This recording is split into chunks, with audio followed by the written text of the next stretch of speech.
Bonjour à tous, bonjour à vous, madame, monsieur. Merci de nous retrouver pour cette nouvelle semaine sur les antennes Equinox Télévision avec 10-12. Le Zénith, votre talk show, diffusé entre 10h et 12h de lundi à vendredi. Bienvenue à vous, bienvenue à tous. Installez-vous confortablement. Qu'est-ce qui se passe exactement aujourd'hui à Banganté, dans l'Undé, entre le président du Sénat, Marcel Yandifendi Marcel, et les populations de ce côté? Une affaire de revendication de terres est en train de faire grand bruit dans ce département. Comment comprendre exactement la situation dans cette localité qui appelle de tous ces cris, de tous ces corps, de tous ces vœux, de tous ses fils, justement à interpeller le président du Sénat à arrêter justement ces agissements dans le département d'Undé aujourd'hui. Qu'est-ce qui se passe véritablement avec les terres dont il veut s'en approprier? On parlera également de Dieudonné Yebga qui veut revenir et surtout reprendre la tête du Manidem. Qu'est-ce qui se passe exactement avec Dieudonné Yebga? Et vous le savez, aujourd'hui, le Manidem est bien évidemment tenu par d'autres présidents, surtout Anissé Ekani, qui le gère à perfection. La question en même temps est posée. Qu'est-ce qui se passe exactement au Manidem? Mais surtout, ce scandale sexuel au niveau de dans le sport camerounais. Aujourd'hui, on parle encore de la Fédération camerounaise de karaté. Qu'est-ce qui se passe véritablement dans cette fédération? Aujourd'hui, on nous fait savoir qu'il y a des juges qui vont entendre les deux parties et tenteront également d'en sortir avec une solution. Vraiment des questions qui font bouger le Cameroun. Madame, messieurs, c'est le nôtre et ensemble on va le construire. La grande famille est au complet. Charles Amel, Bombo, Karine et Dominique Audrey Oyengelek, ensemble unis pour la même mission. Nous sommes encore là ce matin pour vous servir. Bon, Bengan, bonjour. Bonjour, monsieur Ngachou Numba. Bonjour à vous, chers téléspectateurs. Je vous dis bonne année 6261. Aujourd'hui, c'est le 20 juillet 2020, selon le calendrier grégorien, mais selon le vrai calendrier qui existe des Africains, qui a été rendu public 4238 ans avant Jésus-Christ. Le jour de l'an, c'était hier, le 19 juillet. L'année commence effectivement le 19 juillet. Ce n'est pas le 1er janvier, ça, c'est des conneries. Donc, bonne année à tous. L'année, c'est 6261. Bonjour. 6261, là vraiment, sans que le Kamit a parlé, et c'est dit aujourd'hui que nous sommes, il y a 2000 ans d'avance. Oui, absolument. Il y a 6000 ans d'avance. 6000 ans. Voilà. Le calendrier, le vrai. Le vrai calendrier de Kamit. Oui, pas Kamit. C'est le calendrier universel. Quand vous dites Kamit, ça veut dire que c'est réservé. Non. Et je vous dirais que, disait le mathématicien autrichien naturalisé américain, il s'appelle Neubauer. Il a dit, je le cite, ce calendrier est vraiment le seul calendrier intelligent qui ait jamais existé dans l'histoire de l'humanité. Fin de citation. Donc en fait, c'est ce calendrier que Julien, le pape Julien a d'abord changé. Le pape Grégoire est venu changer également à sa manière. Et on parle aujourd'hui du calendrier grégorien. Calendrier grégorien. Malheureusement, il y a un vrai calendrier qui existe. Donc nous sommes aujourd'hui en l'an 6261. 6261 et le deuxième jour de l'an. On dit quoi Bonne année, bonne et heureuse année. Bonne et heureuse année à ceux qui vont se retrouver dans ce calendrier. Charles Mbembatchou, bonjour. Bonjour, monsieur Michel Ngachou. Je sens que vous avez eu un bon week-end. Je ne sais pas, peut-être le vôtre est... Non, votre voix, vous avez l'emphase ce matin.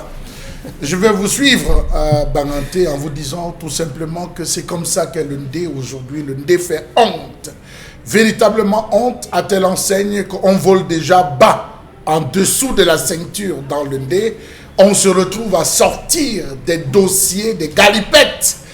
C'est lamentable quand cela se fait entre les autorités, entre les élites. La preuve, il y a une brigade anti-sardinade qui est désormais alimentée par une autorité bien connue, qui se retrouve elle aussi du côté de Bazou à voler très bas, insultant les élites, méprisant même au-delà. Vivement que l'antique et que les autorités administratives se retrouvent là pour essayer de redorer le blason de cette unité administrative, ce département cher aux personnes comme Enoch Kwayep et surtout, on va le dire, Pierre Tchanké, de regretter mémoire.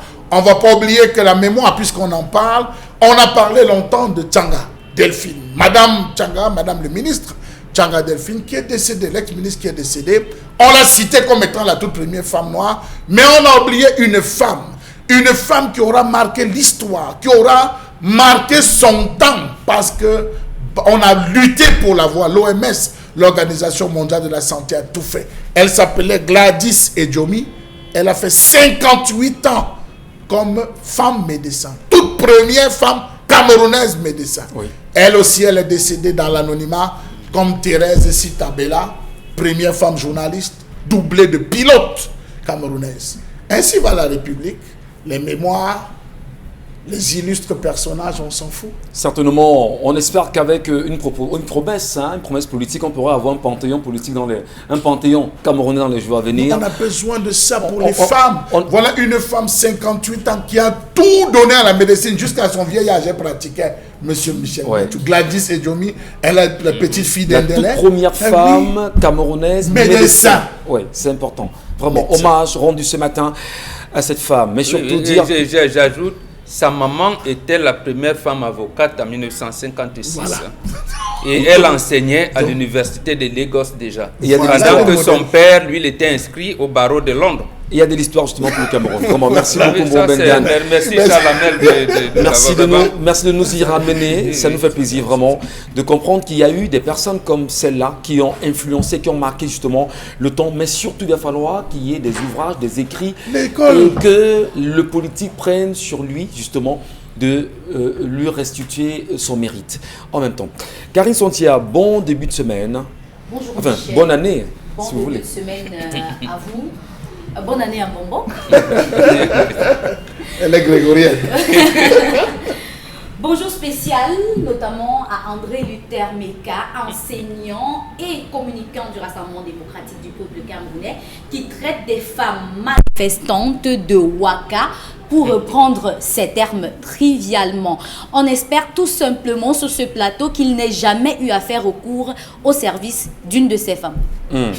En tout cas, je ne sais pas trop ce que vous voulez dire, mais on attend voir ce que ça va donner. Non, c'est pas bon quand même.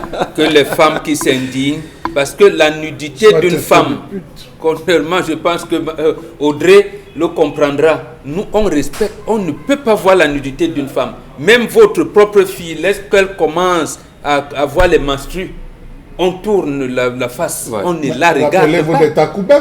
On ne la regarde pas. Et surtout lorsque la situation devient mauvaise dans la société et la femme parle et surtout elle se déshabille, mais vous devez reprendre, oui. Puisqu'en même temps, vous devez préciser vos positions. On ne s'amuse pas. En 90, justement, lors des manifestations ici, on s'en souvient que les femmes c'était pratiquement déshabillées. Et Luc Lowe est venu s'agenouiller. Oui. Le général René Yumbao également les supplier. Merci. Allez, allons dire bonjour à Dominique Audrey-Yengelek. Bon début de semaine. Bonne année à vous, Dominique. Bienvenue. Bonjour Michel, bonne année à Pembombok. Je ne sais pas ce qu'il y a au menu aujourd'hui. Comment on célèbre ça? C'est les récoltes en fait. Ça coïncide toujours avec les récoltes. Donc il y aura le mangement. Donc bonjour aux téléspectateurs. Un bonjour au directeur de l'EGEM. Charles Hamel en a parlé ici la semaine dernière. Et les étudiants de l'EGEM sont en train de préparer un boycott. Le boycott notamment des Jeux universitaires. Ceux-ci ont écrit une pétition avec une centaine de signatures, une pétition dans laquelle ils réclament, je cite, ils veulent leur prime, ils veulent qu'on respecte les normes en matière de correction des feuilles, ils voudraient qu'on mette à disposition, pour les sessions normales, ils voudraient qu'on mette à leur disposition les corrections des feuilles des contrôles continus. Ils exigent l'humanisation des conditions de dispensation de cours et enfin, ils veulent un laboratoire. Je crois que ça, c'est légitime. Donc, Monsieur Abdoul Wahabou, voilà une pétition à vous adresser. Vivement que vous preniez des mesures pour qu'on puisse avoir les étudiants de l'EGEM qui participent aux Jeux universitaires. Est-ce que ce sera entendu? Certainement, le laboratoire existe et fonctionne Normalement. Comme toute institution qui se respecte. Et Dixit Jacques Famendo. Très bien, merci. Je voulais justement que l'on cite l'auteur qui nous avait fait savoir que cette université est bel et bien fonctionnelle. Donc vraiment, ces étudiants n'ont pas à se plaindre aujourd'hui parce que tout est mis à leur disposition pour qu'on puisse en arriver au bon résultat. On va voir ce que ça va donner dans les jours à venir. Merci beaucoup Dominique Audrey. Vous regardez bien sûr la parole pour nous dire exactement quelle est l'histoire de ce lundi matin. Alors ce matin, on fait l'incursion dans la vie d'une mère célibataire âgée de 35 ans. Elle a 2 enfants, le premier enfant a 15 ans. Sa deuxième fille a 10 ans, les deux sont de pères différents. Elle raconte que les relations avec les pères de ses enfants n'ont pas été ce qu'elle aurait souhaité que ce soit parce qu'elle est inculte et parce qu'elle n'a jamais été véritablement au goût de ces hommes-là qui trouvaient toujours quelque chose à redire. Conséquence, elle élève ses enfants toute seule depuis sensiblement 10 ans. Aujourd'hui, le problème que rencontre cette femme, c'est que elle a du mal avec l'éducation de ses enfants. Si elle s'en tient à ce que son entourage et sa famille lui disent, on lui dit qu'elle est en train de fabriquer des enfants paresseux. Pourquoi ? Elle refuse que ses enfants fassent des travaux ménagers. Elle refuse que les voisins aient un droit de regard sur ses enfants. Elle s'attelle à ce que ses enfants ne fassent rien du tout. Elle leur offre tout. Elle ne veut pas voir ses enfants pleurer. Elle ne veut pas voir ses enfants souffrir parce qu'elle estime que la vie en elle-même est suffisamment dure. Le problème avec cette dame, c'est que l'absence de ses parents ou bien des parents, des pères des enfants ou bien l'abandon des pères de ses enfants, elle ne voudrait pas que la douleur se répercute sur ses enfants et qu'à la fin, elle ait des enfants qui soient asociaux, des enfants qui soient en marge de la société. Donc aujourd'hui, elle dit qu'elle s'est retrouvée avec elle-même et que par rapport à ce que son entourage lui dit, elle aimerait savoir si elle est sur le bon chemin ou alors comment faire donc pour éduquer une fille de 15 ans et une enfant de 10 ans. Voilà. Ils sont toutes des filles? Oui, 2 pères différents, 2 filles, 15 et 10 ans. 15 et 10 ans. C'est un cri d'une maman ce matin. Oui. Elle veut justement qu'on nous donne des orientations. Des axes, tout à fait. Très bien, mais pour ces orientations, madame, monsieur, n'oubliez pas, vous avez entendu l'histoire du jour. Vous allez, vous aussi, nous laisser vos propositions, vos commentaires sur les pages 10-12, le Zénith. Nous sommes sur Facebook ou directement sur la page Equinox TV pour ceux qui sont abonnés. Et nous vous lirons tout à l'heure avec Karine Santia. Bon, Bengan, rapidement, nous tournons vers vous. Que dites-vous à cette maman?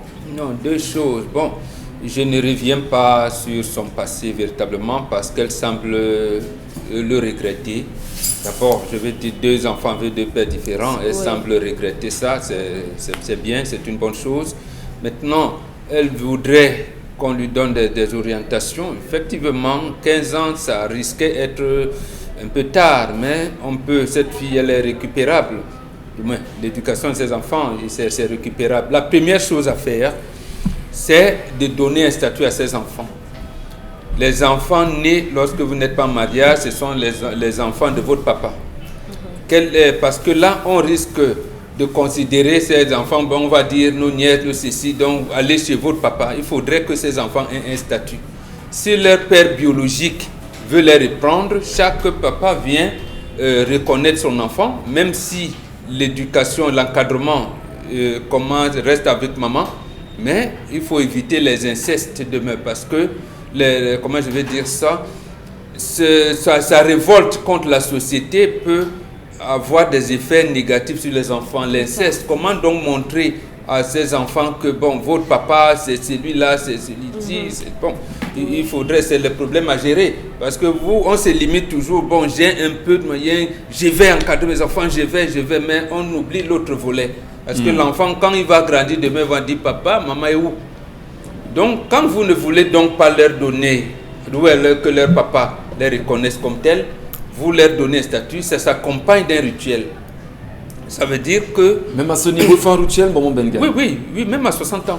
Toujours des rituels? On fait un rituel pour que ces enfants puissent hériter là, puissent parler, puissent être considérés comme les petites sœurs de leur propre maman. Donc, c'est comme ça. Et ces enfants n'auront donc rien à revendiquer, même s'il leur arrivait de connaître leurs parents biologiques, leurs papas biologiques après. Ils n'ont rien à revendiquer là-bas. Et c'est que leur grand-père, elle devient leur papa et ils vont se déployer comme ça. Et ça s'explique. On va leur expliquer. C'est la première chose à faire. Maintenant, l'éducation, la société, non, il faut être nous. le salut n'est pas individuel, hein, le salut est collectif. Ou bien les enfants, ils ont des amis à l'école, pourquoi ne pas avoir des amis au quartier ou là où ils habitent? Très bien. Karine Santia, votre point de vue sur l'histoire de ce matin? On a affaire quand même à une femme qui a été victime de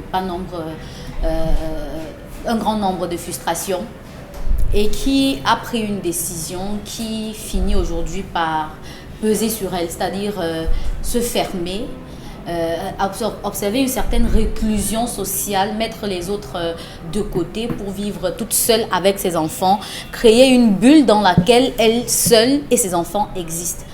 Ça permet peut-être aux enfants d'être plus proches de leur maman, mais ça éloigne les enfants des véritables situations qu'ils doivent traverser dans la vie de manière normale.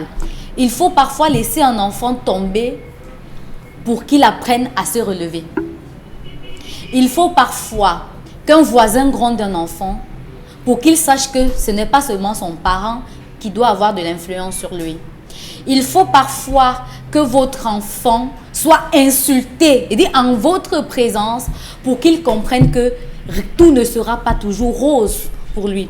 Parce que le monde que vous avez offert à vos enfants, c'est un monde beau, un nid douillet, et pourtant vous savez que dans la société vous vivez des frustrations parmi lesquelles le fait que vous ne soyez pas allé à l'école qui fait en sorte que les gens disent de vous que vous ne valez rien. Et peut-être c'est cette peur qui vous pousse à notamment vouloir surprotéger vos enfants. Et cela va faire que au moment où ils vont devoir traverser certaines situations, ils vont soit les traverser très tard, soit ne même pas vous en parler. Justement parce que tellement vous êtes mère poule qu'ils se disent que si vous en parlez, vous allez les juger. C'est bien d'être mère poule. Tout le monde a envie de protéger son enfant. Tout le monde a envie que ce qu'il a traversé de mauvais dans la vie n'arrive pas à ses enfants. Mais parfois, il faut les laisser traverser cela. C'est-à-dire que vous n'avez que des filles encore très compliquées. Au moment où la puberté sera très vive entre vous et ces filles-là, je vous assure, un jour, elles vont vous gifler. Parce que ce n'est que vous qu'elles connaissent. La seule figure influente qu'elle connaît, c'est vous. Et à un moment, vous allez arrêter d'être influente parce qu'elle va commencer à porter vos jupes, elle va commencer à porter vos pantalons, elle va commencer à porter vos t-shirts. Du coup, vous serez comme son amie. Et entre les amis, parfois, ça choque. Et elle pourra choquer et oublier le fondamental, le fait que vous soyez sa maman. Donc, il faudra d'ores et déjà qu'à partir d'aujourd'hui, vous permettiez à vos enfants de s'ouvrir aux autres. Vous avez peut-être des frères, vous avez peut-être des parents, je ne sais pas, mais bon, l'histoire ne mentionne pas. Si vous avez des parents, vous pouvez de temps en temps envoyer vos enfants en vacances ailleurs. Vous avez des amis, vous pouvez parfois envoyer vos enfants en week-end ailleurs pour qu'ils apprennent comment est-ce que les autres vivent. Ça pourra... Pour certains cas, c'est vrai que ça a eu des effets négatifs sur les autres, mais le fait que vous surprotégez vos enfants pourrait ne pas les apprendre à faire face aux difficultés de la vie demain. Et je pense que si les gens vous en parlent, ça vous dit qu'ils vous aiment, ils ne vous détestent pas. Merci beaucoup, Karine Santia. Point de vue acceptable, certainement pour la téléspectatrice ce matin. Charles Hamel, nous vous écoutons. Qu'est-ce que vous dites à cette femme? Quel conseil vous lui prodiguez, vous, Bontou, ce matin? C'est un peu difficile parce qu'elle est coupable. Elle est fautive d'avoir donné une mauvaise éducation à ses enfants. C'est elle la fautive, c'est elle la coupable, monsieur Michel. La dame qui vous pose le problème ce matin? Elle est fautive. Vous savez, monsieur Michel Ngatou, il y a 3 types de femmes. Vous avez des femmes qui ont l'argent et qui disent, j'ai pas besoin de l'homme. L'homme ne va rien me donner. Ce que je veux, c'est mes enfants. On les rencontre beaucoup plus dans l'armée. On rencontre beaucoup plus des commerçantes, celles qui voyagent beaucoup. Elle dit, je n'ai pas besoin d'un homme dans ma vie. Je fais seulement mes enfants. Le premier venu, pour un peu que vous ayez des abdos, parce qu'elle cherche tous les gars qui ont les abdos.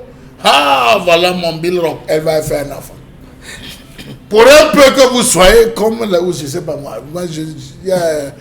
Fali Poupa, voilà, vous habillez. Elle dit, il est beau, je fais un enfant. Voilà la première catégorie de filles qu'on a dehors. La deuxième catégorie, vous avez des filles qui n'aiment pas les autres. Quelle vie avait un homme? Donne-moi l'eau là. Même moi, l'autre me l'avait dit, tu dis ça à qui à moi? Je crois que ça ne va pas. Même mon père. Même mon père. Je ne me donnais pas les autres. Il me disait toujours. Je fais les enfants, je m'en vais. Voilà donc. Vous voyez ce genre de filles. Dès que vous commencez à lui dire que ferme la porte, elle dit que toi-même, lève-toi, va fermer. Alors, ce n'est plus le mariage. Ouais. Donc, elle se retrouve à faire les enfants. Et vous avez la dernière catégorie, c'est des filles malchanceuses qui font confiance à tort et à travers. Voilà le dernier, voilà, ou que j'appelle des filles naïves. L'un des aspects assez compliqués voilà. quand même. Mais donc, c'est très réel. Hein. Et oui, réel. Voilà les trois catégories. Alors, elle se retrouve dans le cas de celle qui a des moyens, de celle qui a un peu, et qui se dit, ok, je vais donner tout à mes enfants. Je n'ai pas besoin d'un homme. Parfois, même vous venez avec des chaussures que vous avez achetées à 80 000. Et les gars comme ça disent, c'est ça que tu donnes à mes enfants. Va avec tes histoires là. Vous voyez, elle veut toujours offrir ce qui est supra. Bon, on peut comprendre, mais vous vous rendez compte qu'aujourd'hui, elle a occulté les 3 étapes nécessaires pour l'accomplissement d'un individu. Le premier, c'est le regard des parents. Quel est le regard qu'elle, en tant que parent, a sur l'enfant? Deuxième, le regard du village. La famille. Je dis du village, la famille. Comment est-ce qu'il regarde les enfants? Vous savez, monsieur Michel Gachou, quand vous prenez votre enfant, vous l'envoyez chez votre soeur, il a un comportement particulier. Vous l'enlevez là, vous l'envoyez chez votre grand frère. Il a un autre comportement particulier.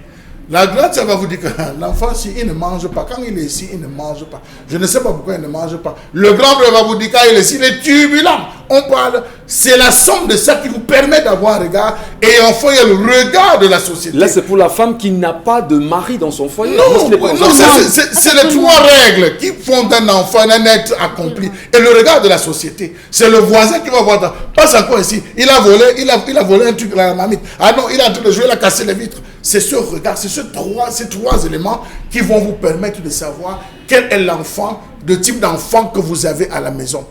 On éduque un garçon avec les coups de poing et une fille avec la chicotte. Vous vous rendez compte qu'elle a 2 filles, une fille de 15 ans. À 15 ans, une fille à l'âge d'un garçon de 30 ans. Ça veut dire que qu'elle enfermée là même dans une maison, son raisonnement est équivalent à un raisonnement d'un homme de 30 ans. Donc elle a une avance. Est-ce que la maman a pu anticiper cela? Non. La mère n'a pas pu anticiper cela.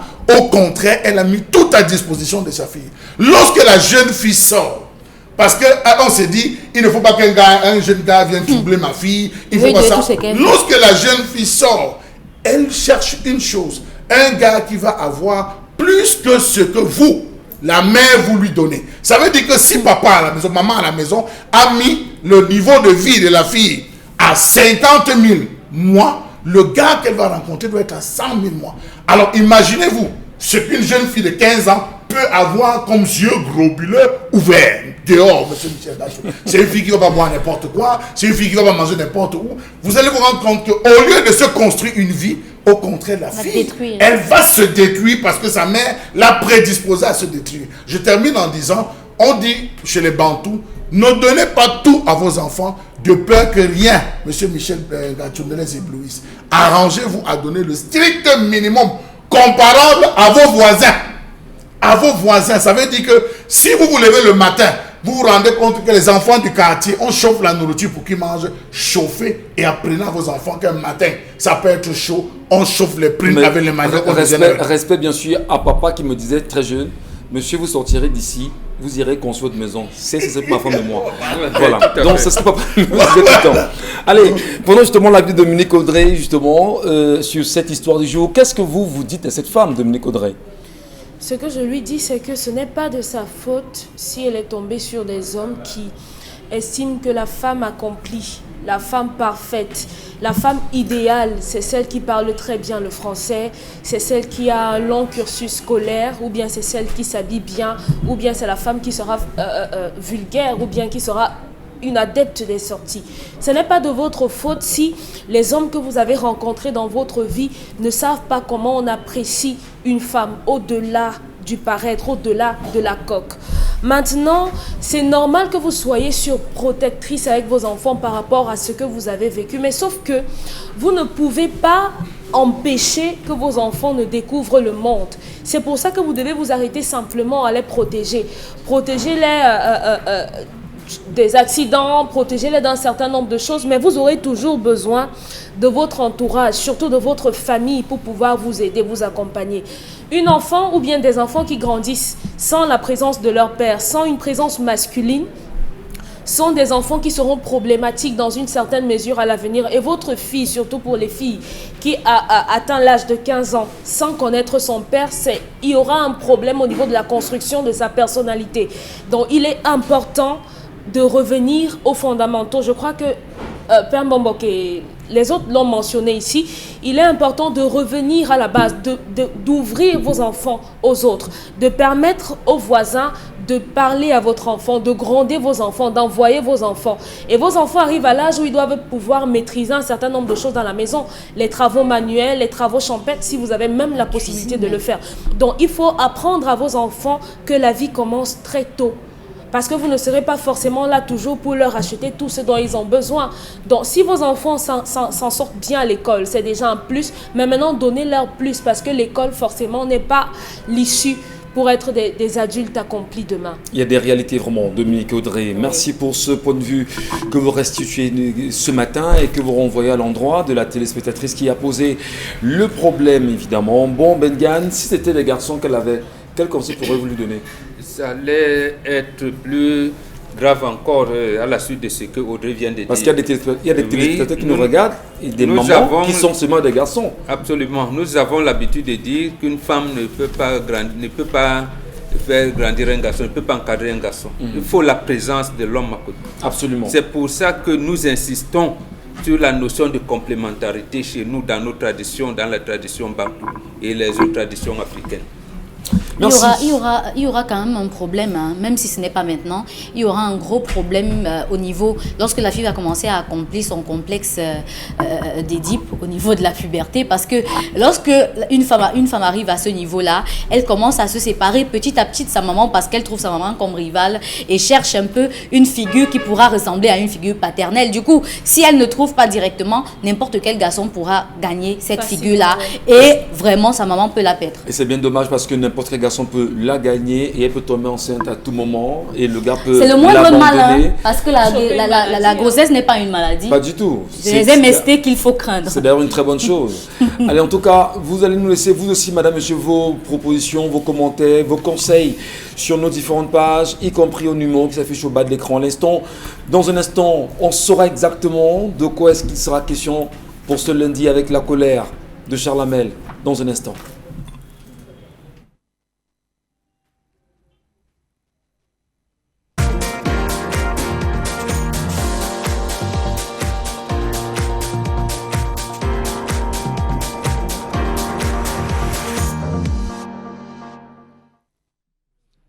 Je m'interroge ce jour sur la question de l'abandon des infrastructures, l'obsolescence des enseignements dans les établissements techniques au Cameroun.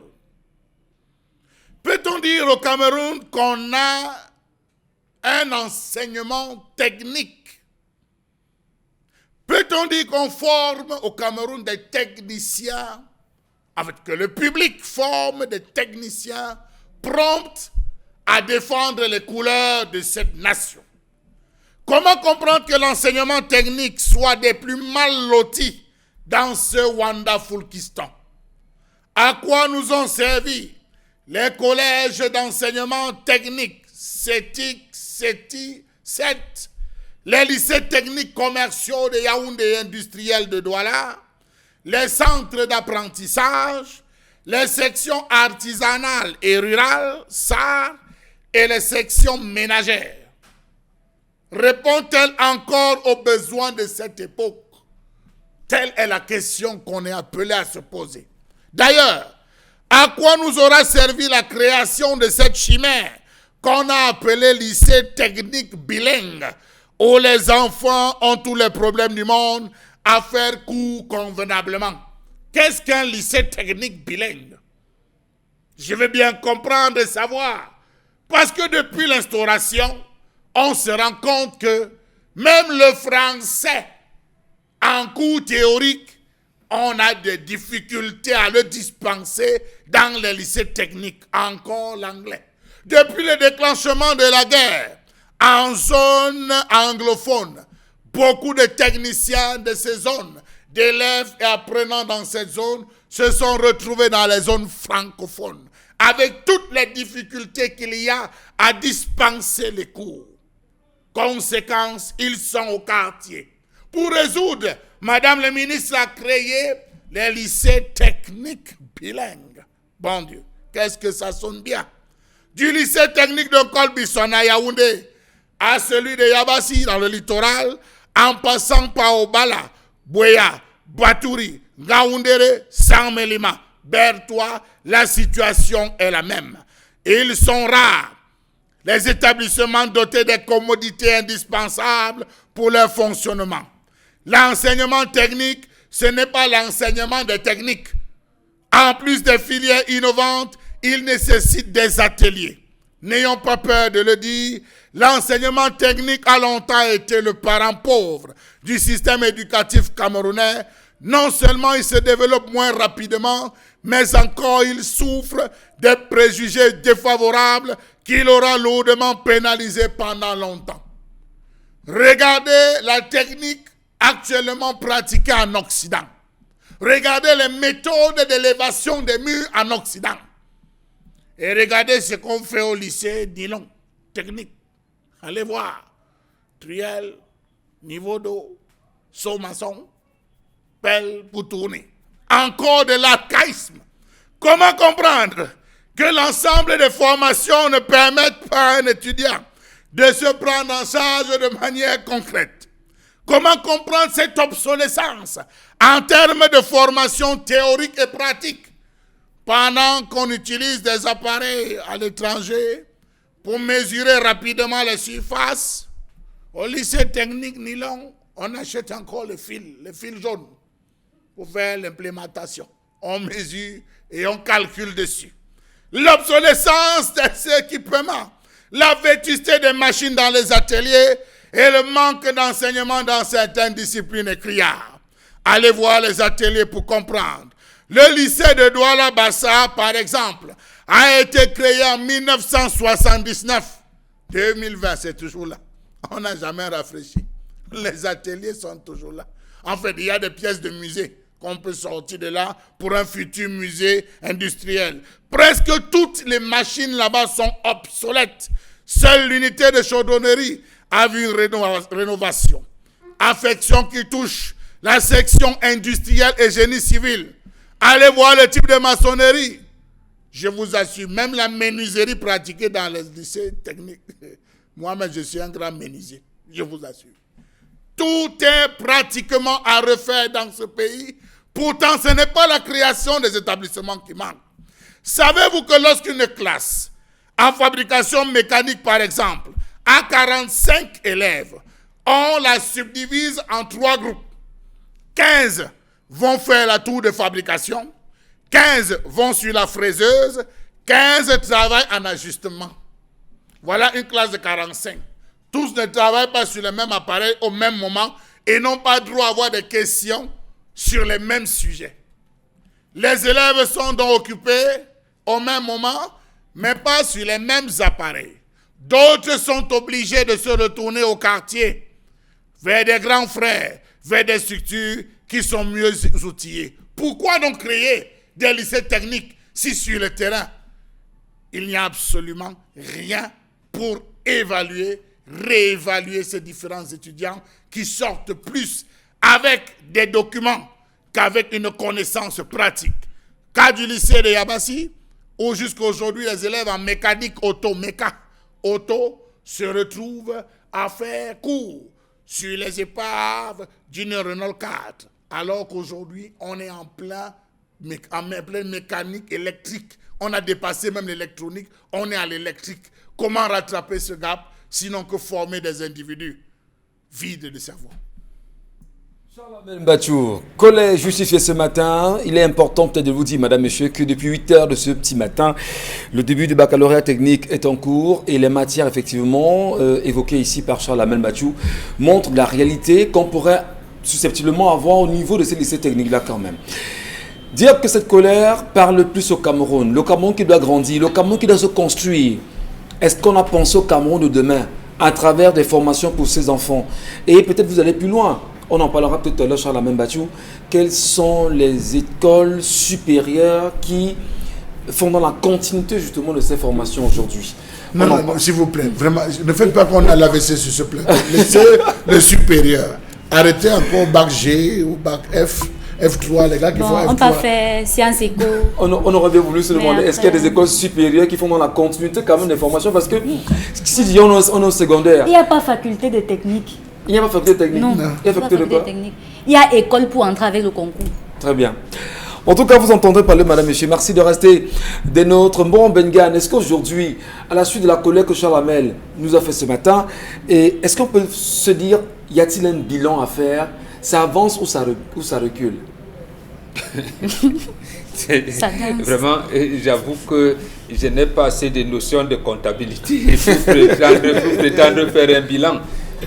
On peut quand même... Du moins, c'est une appréciation. Voilà, peut-être là c'est bon. Non, au départ, je pense que Charles Hamel a dit quelque chose d'important. Il y avait la formation technique pour tout le monde.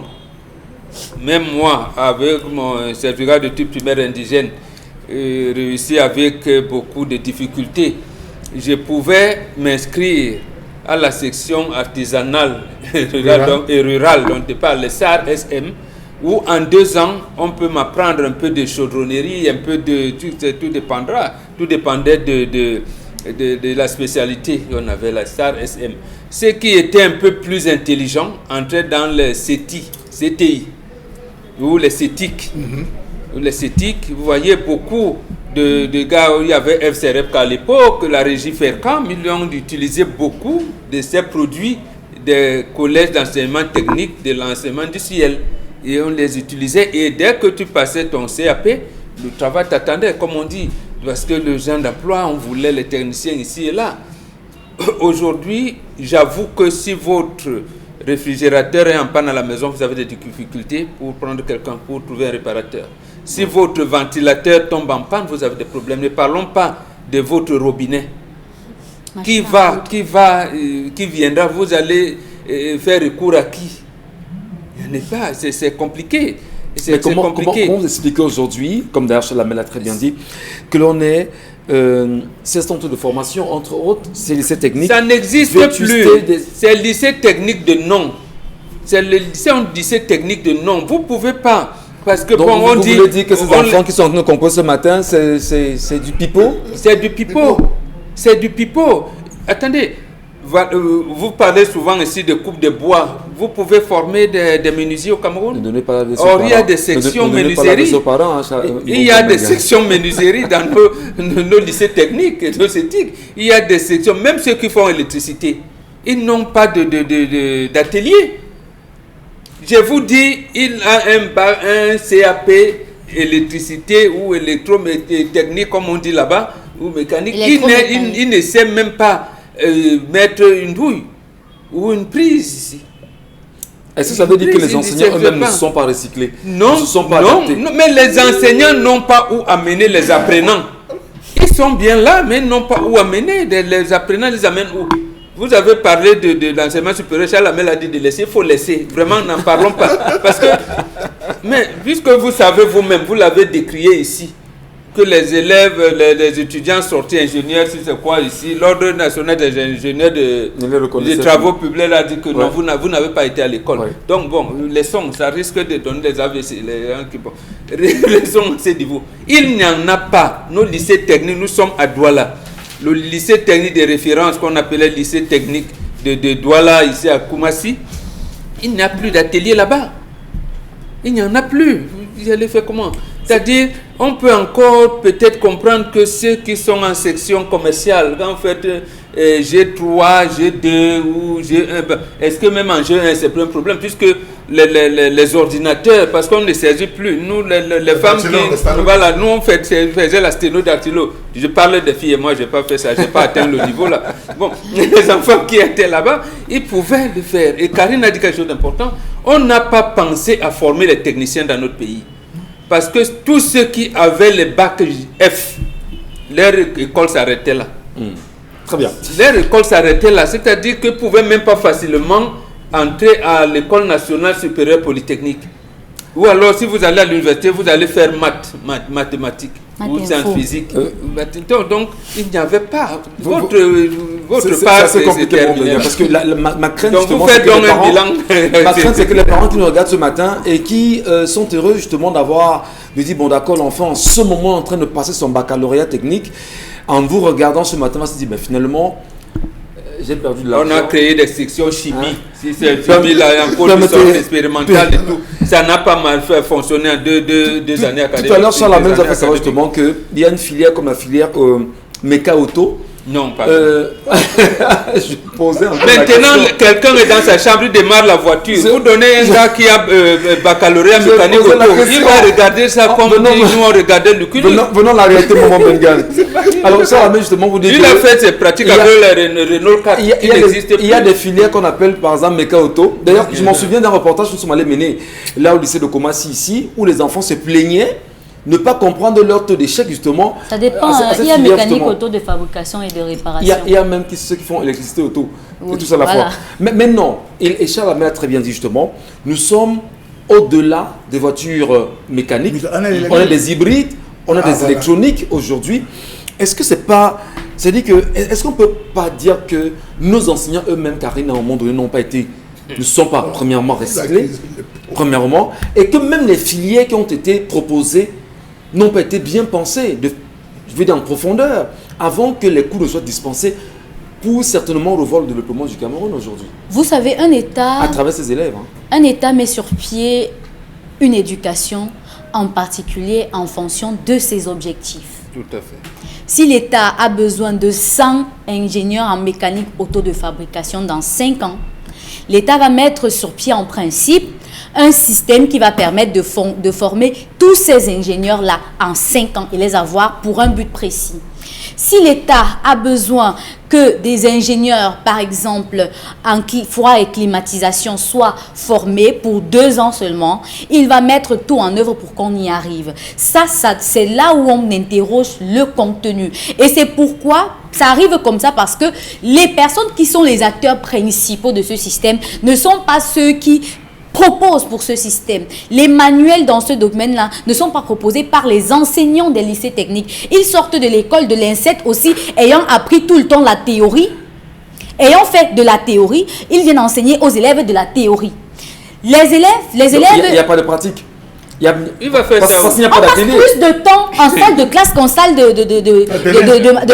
en atelier. Ouais. Vous voulez qu'on fasse la pratique à quel moment, par exemple? Les élèves techniciens au Cameroun étudient plus la physique, les mathématiques que leur filière normale, c'est-à-dire que les sciences qui concernent la fabrication, les pièces et ainsi de suite. Plus. Maintenant, il y a des gens au Cameroun qu'on forme pour fabriquer des pièces pour les réparations. Ça, c'est ce qu'on parle de mécanique de fabrication. Mais je peux vous avouer que pendant, par exemple, les travaux techniques, on ne demande pas à un élève de fabriquer lui-même un matériel. C'est-à-dire qu'il fait mécanique de fabrication, du matériel de fabrication qui permet de résoudre les problèmes automobiles, mais il ne connaît pas utiliser un matériel de soudure. Et pourtant, il s'agit des matériaux qui sont faits en fer. Comment est-ce qu'on explique ça? Pourtant, c'est des enseignements qui vont ensemble. En première année, ils sont mélangés. C'est-à-dire que chaudron et tout ça, c'est à partir de deuxième ou troisième année que vous commencez maintenant à faire des spécialisations. Ouais. Et quand vous faites des spécialisations, vous êtes carrément coupé de l'autre. Si vous voulez étudier ensemble, peut-être en groupe d'études, ce sera seulement pour mathématiques et physique. Le reste, là, vous n'allez pas pouvoir travailler ensemble. Pourquoi? Parce qu'on n'a pas trouvé un tronc commun, un espace qui permettrait à ces gens de s'entendre entre eux et de travailler. Dans les lycées l'enseignement, je lui pose un sérieux problème. Oui. Est-ce que vous savez qu'aujourd'hui... Il n'y a pas eu un recyclage? Pas seulement, il n'y a même pas eu une bonne formation. Il faut d'abord une bonne formation avant qu'on arrive au recyclage. On recycle les gens qui ont des bonnes maîtrises. Nos enseignants dans les lycées techniques, je n'ai rien contre eux, mais eux aussi, ils n'ont appris que la théorie. Absolument. Très bien. Ils n'ont appris que de la théorie. Ce sera difficile pour eux de venir. Ce sera difficile pour eux de venir. Je vais chuter. Il y a le bachelier agricole. Je vais chuter, Michel. Je vais chuter en demandant à tous les élèves qui ont dû quitter la ville de Douala pour aller faire la menuiserie dans d'autres villes du Cameroun, justement parce que à Douala, l'école où on enseigne la menuiserie, le lycée où on enseigne la menuiserie, c'est Nkomassi. Koumassi. Donc, si vous voulez pas aller à Koumassi, ou si c'est plein à Koumassi, changez de filière parce qu'on demande à certains d'aller à Koumassi ou alors aller à Tchang, aller ailleurs, mais à Douala, il y en a une seule. Merci Karine. Alors Dominique Audrey, est-ce qu'on va comprendre aujourd'hui que c'est assez grave quand même ce qui a été révélé ce matin par Charles Hamel dans la collecte qu'il nous restitue. Aucune productivité au niveau national, on parle même de compétitivité, issue justement de la création de ces... de ces enfants formés dans ces écoles. Mais il y a quand même quelques-uns qui parviennent à nous faire quelques éléments. On va vous dire la première voiture camerounaise. Non, il est allé où? Est-ce qu'il est sorti du lycée technique? C'est un gars qui a fait sa mécanique dans un garage. Dans un garage. Simène de Bafoussam, non, il n'est pas allé. C'est un gars qui a commencé là, il voyait comment faire, comment vous appelez ça? Le rassemblage. Le châssis, et tout. Il dit, bon, j'ai une... excusez-moi, je n'ai pas fait technique. Donc il a observé et il a tenté justement de reproduire. Alors Dominique Audrey, justement, votre avis, on parle quand même de compétitivité. L'État n'a peut-être pas pensé en profondeur ce qu'il fallait faire lorsqu'on rassemble ces enfants, lorsqu'on les forme. Ça donne quoi au final, à votre avis? Rien du tout. Rien du tout, et on continue d'en former tous les jours. Je vais d'abord commencer par une situation qui m'a vraiment courroucée parce que je n'ai même pas compris le pourquoi de cette situation-là. On était en 2018-2019 au lycée technique d'Edea où là-bas, Cabral Libi avait voulu donner 2 millions pour le laboratoire et qu'à la dernière minute, on est refusé simplement parce qu'il était opposant. Pourtant, on est conscient que là-bas, les élèves avaient effectivement besoin de ça. Quand j'ai fini de dire ça, maintenant qu'on refasse un peu le tour de nos lycées techniques. Vous allez aller dans un lycée, vous allez trouver, par exemple au niveau de la mécanique là-bas, vous allez trouver simplement 5 appareils. Et sur les 5 appareils, vous n'avez que 2 qui fonctionnent pour une classe de sensiblement 45 élèves. Il faut faire le tour. Ça veut dire que vous allez prendre 15 pendant qu'une personne manipule, l'autre revient, il manipule, ensuite l'autre manipule. En attendant, les autres sont en train de divaguer. Quand la première vague finit, la seconde vient. La première vague forcément oublie ce qui s'est passé la semaine dernière lorsqu'ils étaient là. Conséquence, on a des techniciens qui ne savent pas utiliser leurs mains. Dans d'autres pays, lorsqu'on a ce volet éducatif-là, lorsqu'on décide de former des techniciens, il y a un accompagnement. Au Rwanda, par exemple, au lycée, on a déjà commencé à introduire l'entrepreneuriat parce qu'on ne veut plus former des demandeurs d'emploi, mais on doit aller à l'étape des créateurs d'emplois. Et je crois que c'est un peu sur ça que se fondent les lycées techniques. Que devraient se fonder les lycées techniques. Que se fondent. Oui. Logiquement, c'est ça. Lorsqu'on finit par être électricien, on doit pouvoir aller dans une structure ou bien monter sa propre structure. C'est pour les personnes qui font l'enseignement général, qui sont plus dans la parlotte, dans les bureaux là-bas. Mais ceci, aujourd'hui, malheureusement, tous les jours, on nous dit qu'on allait prendre un tel dans tel autre pays, un tel dans un autre pays. Pourtant, à la base, ici, entre guillemets, on forme des personnes à même de pouvoir faire un certain nombre de travaux. Mais malheureusement, non. On n'en forme pas, on ne les encadre pas parce qu'il n'y a pas d'accompagnement. Et lorsque les appareils sont même là, il n'y a pas d'entretien. Et à côté de ça, rien, ça ne fonctionne même pas. Ça ne fonctionne pas du tout. Et ces écoles-là ne sont pas moins chères. Ça quand même d'avoir des petits bricolos au quartier, non, Dominique Audrey? Oui, mais il ne faudrait pas qu'on les cantonne simplement qu'ils soient juste au bricole. On ne doit pas les cantonner simplement à ça. Pourquoi on ne peut pas former des gens qui vont nous construire des stades? Parce qu'on devrait regarder un peu plus loin. Pourquoi on ne peut pas former des élèves aujourd'hui qui demain vont nous fabriquer des dallos qu'on a allé acheter en Italie? Est-ce qu'on n'a pas la possibilité de le faire? On devrait pouvoir le faire. Pourquoi? Où est notre usine de montage de voitures? On a des gens ici, des élèves qu'on a formés hier. Je vous rappelle que c'est un vieux projet camerounais. Oui, on a formé des élèves hier qui auraient pu travailler dans ces usines-là aujourd'hui si effectivement elles avaient été mises sur pied. Pourquoi on ne s'est pas saisi du jeune homme qui a fabriqué la voiture? Puisque autodidacte pour l'entourer de personnes, merci. Tout simplement. Merci. Je vous en prie, messieurs, dames. On en reparlera dans un instant. On va juste marquer une légère pause et on va se retrouver comme à l'accoutumée. Madame, messieurs, dans la deuxième partie de 10-12, le Zénith. Nous sommes sur Equinox Télévision.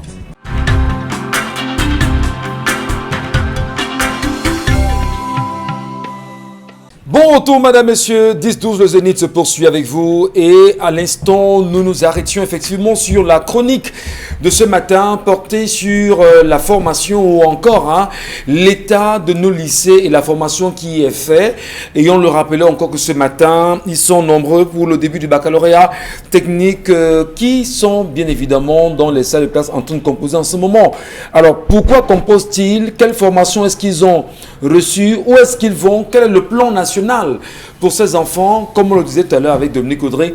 Soit-il en faire des petits débrouillards de quartier? Et quand on sait en même temps que ça va très vite dans le monde avec l'évolution technique et même technologique en matière même de construction des bâtiments. Karine Sonta nous faisait quand même savoir inbox que le Cameroun n'a pas de formation en peinture. Décoration. Et décoration. Il n'y a pas. C'est formidable. Il n'y en a pas. Sœur Lamel, je voudrais quand même arrêter sur une réalité. La qualité justement de la formation aujourd'hui et les théories pratiques. Est-ce qu'on n'est pas dans un déphasage compliqué pour ces élèves?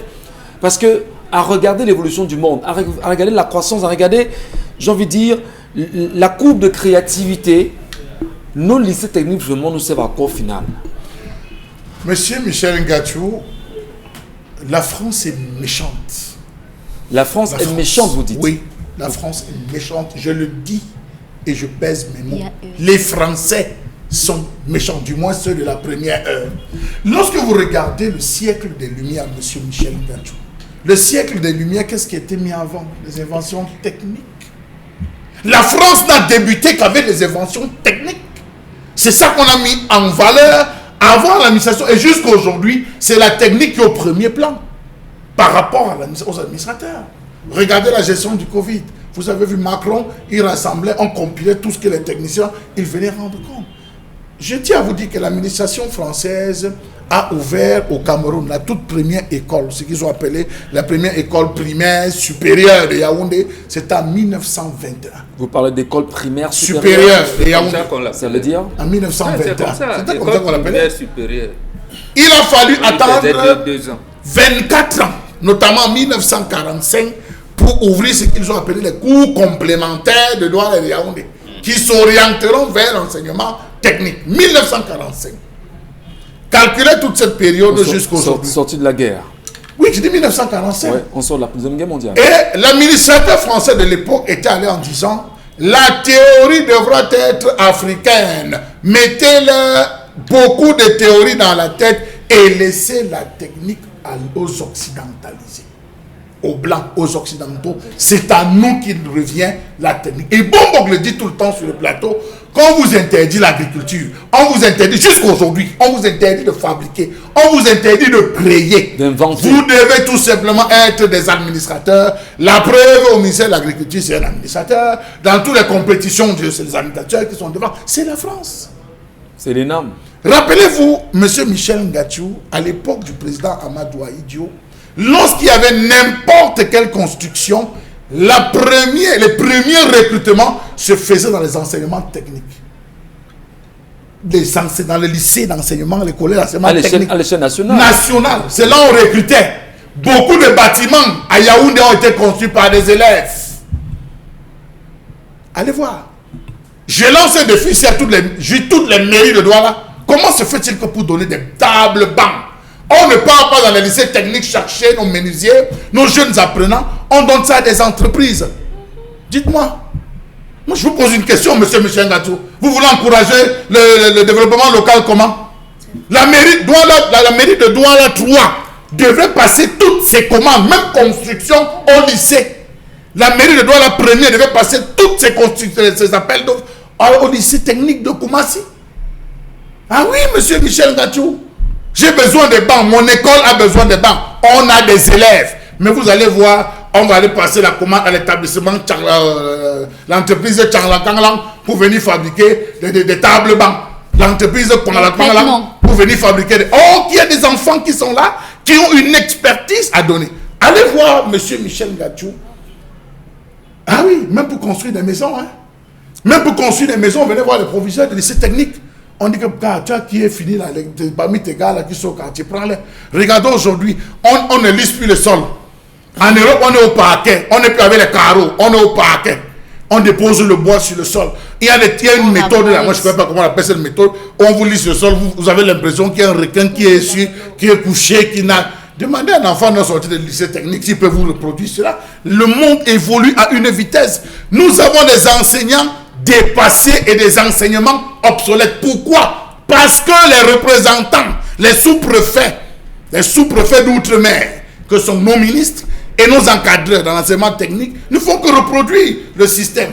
La technique est occidentale, nous on reste avec tout simplement la théorie. Conséquence, on a plusieurs gars. Moi je vais vous prendre. On faisait technologie, monsieur Michel Ngachou. Tous les gars qui faisaient technologie devaient avoir une planche en bois, des longues règles. Nous, on sortait avec ça le jour qu'on avait technologie. Comme le dit justement, je voudrais au passage, juste une virgule, saluer tous ceux qui sont sortis de l'Institut Charles Atangana de Yaoundé. Si vous connaissez, c'était l'Institut Charles Atangana, là au quartier Bastos, là. Voilà. Qui nous faisait justement rêver à l'époque parce qu'on se disait c'était des garçons qui pouvaient une fois sortis de l'école avoir 2 ou 3 petits être dans un atelier, gagner un peu de l'argent très vite et beaucoup de parents se sont dit c'était l'occasion d'envoyer nos enfants se faire former et de sauver leur éducation. Non, monsieur Michel Ngachou, les Français ont commencé par mettre dans la tête que la technique est réservée pour les bêtes.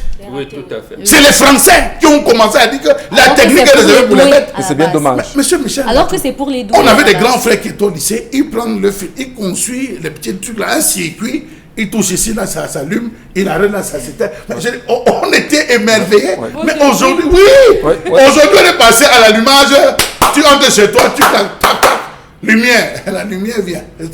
Mais nous on a encore claque. Et il y avait des journées pour ouvertes qui permettaient souvent de faire on doit évoluer, mais nous avons un gouvernement d'attardés, donc un gouvernement de personnes qui ne veulent pas réfléchir, qui préfèrent nous tirer vers le bas. Conséquence, des gens au Cameroun pour construire leur maison vont apprêter les conteneurs à Dubaï, vont acheter les conteneurs en Chine, font venir des techniciens. Monsieur Michel Ngachou, allez à l'ouest.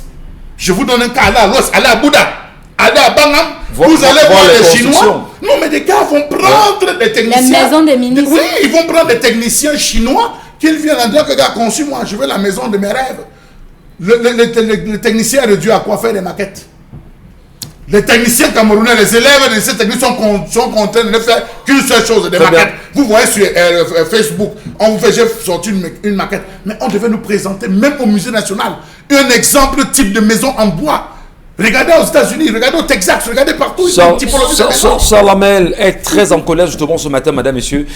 Et il va falloir absolument que quelque chose soit fait. Et nous interpellons rapidement le ministre des Enseignements secondaires et même le ministre des Enseignements... Oui, le ministre des Enseignements supérieurs. On se pose la question. Pourquoi même pas au niveau du ministre de l'éducation de base. Parce que à bas âge déjà, on peut détecter des talents. Moi, je vais le dire, avant d'être journaliste aujourd'hui, très jeune, vous parlez justement d'électronique. Moi, j'aimais bien m'amuser, apprendre un peu à créer des petits ventilateurs avec des piles, comme on les faisait à l'époque. Nous, quand ça tournait, et puis voilà, on aimait bien jouer avec des radios, des télévisions, où on s'amusait justement à le faire. Et les parents pouvaient détecter ainsi le talent de l'enfant et dire, moi, je sens que ce talent, je l'encadre. Malheureusement, ce n'est pas le cas aujourd'hui. On doit interpeller effectivement le ministère de l'Éducation de base, le ministère des Enseignements secondaires, techniques également, industriels si vous voulez, y compris le ministère de l'enseignement supérieur. Malheureusement, je vais vous donner un ministère que vous allez oublier. Il y a le ministère, Monsieur Mbachou, il y a un ministère qu'on a oublié. Le ministère de la promotion de la femme. Il y a ESF dans les lycées. L'ESF, c'est technique. C'est pour les techniciens. Parce que c'est dans les lycées techniques qu'on trouve ça. Industrie d'habillement et tout ça. Et IH. Qu'est-ce qu'elles font quand elles sortent de l'école, Monsieur Mbachou? Elles sont pleines au quartier. Et dit pleines au quartier. Qui font quoi? Elles sont obligées de devenir des secrétaires pour... C'est-à-dire qu'autour des universités, la plupart sont obligés d'avoir des tournes d'eau. Donc, c'est-à-dire qu'on vous forme pour que vous sortiez être des débrouillards. On ne vous forme pas pour que vous soyez opérationnel. ESF, c'est une filière tellement globale. Mais quand elles vous disent ce qu'elles ont fait, physique, chimie, technologie, couture, machin, tout. Mais quand vous voyez tout ce qu'elles ont fait, après vous voyez sur le terrain ce qu'elles font, il y a comme une cassure entre ce qu'elles ont appris et ce qu'elles font sur le terrain. Peut-être les émotions ne devraient pas ressortir, mais c'est quand même énervant. C'est quand même énervant de se rendre compte qu'on est un gouvernement conscients justement de ces réalités et qu'on ne fasse rien. Pourquoi même pas les parents, je ne peux pas se lever pour dire, nous parents d'élèves, nous revendiquons justement cela. Parce que nous, écoutez, on a 30 ans et plus. Pourquoi nos parents là, vous qui étiez nos parents, qu'est-ce qui s'est passé pour que vous ne réalisiez pas effectivement qu'il y a un avenir à sauver? Qu'est-ce qui s'est passé? Comment on est là? C'est la répression. Vous n'avez pas encore vécu sous une dictature. Ils n'ont pas vécu ça. Vous n'avez pas vécu. À notre époque, on disait que les murs ont les oreilles. Oui. Si vous osez porter critique sur le type d'enseignement de cours qu'on dispense à vos enfants, c'est le BMM. Vous allez à tolérer. Ce n'était pas comme ça. Mais la réalité, c'est que ça n'a pas changé. Même aujourd'hui, ça n'a pas changé. Hein. Ça n'a pas changé parce que ce sont les mêmes cours qu'on dispense. On n'a même pas fini avec on dispense les mêmes cours, on a les mêmes enseignements, on est toujours dans la théorie. Non, jamais de pratique. La preuve est que vous avez posé le problème d'encadrement tout à l'heure. Les étudiants qui sortent de l'école normale supérieure de l'enseignement technique, eux-mêmes, ils n'ont pas des ateliers. Voilà. Donc ceux qui viennent dispenser les cours dans des lycées techniques, eux-mêmes n'ont pas des ateliers. Et vous voulez commencer. Est-ce que Charles Hamel vous dit, quand, je pense que vous avez rappelé ça dernièrement, quand deux enfants, une fille et un garçon, ils viennent d'obtenir le baccalauréat sciences expérimentales, on dit à la fille d'aller faire en France les études de sage-femme et le garçon, lui, s'inscrit en faculté de médecine. Voilà. Ouais. Ça, c'était une option, une orientation politique pour que la femme ne devienne pas médecin. Et ainsi de suite. Il était comme ça, justement pour la technique, parce qu'il fallait asseoir, que ce soit avec le Elf Aquitaine, il faut dire les choses aujourd'hui. Elf Aquitaine qui exploitait le pétrole, et tout était, il avait des départements Rhône-Poulenc par-ci, par-là, parce que vous voyez Rhône-Poulenc, c'est un département de Elf Aquitaine. Il fallait que ce soit les techniciens étrangers qui savent, qui maîtrisent le pétrole et tout. Quand les Bernard Reding commencent à arriver, c'est là en 81, 82, et on ne les prend pas directement. Ils sont d'abord envoyés au Gabon, Algérie et tout. Donc il faut des négociations terribles. Donc ces choses-là, c'est des orientations politiques et je pense que c'est une autre... Peut-être je termine par là. Et Paul Biya est dans cette logique. On crée pour tromper la vigilance des populations. À quoi sert un lycée technique agricole? Mais tout ce qu'on a vanté là-dedans, eux-mêmes ils auraient donc avoir des champs d'expérimentation, peut-être, c'est dire qu'on aurait des futurs ingénieurs agronomes ou quoi, rien. Mais c'est si vous avez entendu parler des choses. D'abord, l'accès à la base. Donc, rien du tout. Ça n'existe pas. Vous faites vous avez les ateliers avec des moteurs de Renault 4. Et votre grand frère est recruté, je ne sais pas moi, Eneo, il a une Prado électrique. C'est-à-dire, lui, il est en panne, à la maison, vous ne pouvez même pas, et pourtant vraiment, vous avez un baccalauréat mécanique auto. Voilà. Vivement que l'Afrique, M. Chalamel, parce qu'on donnera tout à l'heure l'occasion aux téléspectateurs du moins de la carrière de nous lire. De ce Camerounais, ce jeune garçon qui a mis sur pied un système à la maison qui fonctionne avec la télécommande de la télé. Effectivement. Vous appuyez un, ça démarre le régulateur. 2, ça allume la radio. 3, ça allume la télé. 4, ça allume les interrupteurs. Vous pouvez dans votre chambre. Mais le drame, c'est qu'il n'y a personne pour le lever.